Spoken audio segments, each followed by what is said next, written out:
بسم اللہ الرحمن الرحیم۔ ہم میں سے ہر انسان چاہتا ہے اس کی دعا قبول ہو، اس کی نماز پڑھی جانے والی شرف قبولیت سے ہمکنار ہو، دنیا اور آخرت کی تمام بھلائیاں اس کا نصیب ہو۔ تو آئیے ایک چھوٹا سا مگر جامع اور مستند وظیفہ نبوی صلی اللہ علیہ وآلہ وسلم اپنا لیجئے۔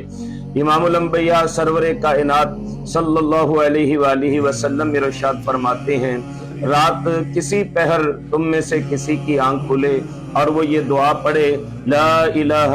الا اللہ وحدہ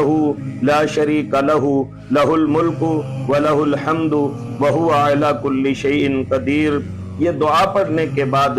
اگر وہ کوئی نماز پڑھے گا اس کی نماز قبول ہوگی، اگر دعا مانگے گا تو دنیا اور آخرت کی کوئی بھلائی ایسی نہیں جو اللہ سبحانہ وتعالی اس کو نصیب نہیں فرمائیں گے۔ آئیے آج سے مل کے یہ عزم کریں کہ رات کے کسی پل اگر ہم بیدار ہوں گے تو ہم اپنے پیارے آقا صلی اللہ علیہ وآلہ وسلم کی اس حدیث مبارکہ پہ عمل کرتے ہوئے لا الہ الا اللہ وحدہ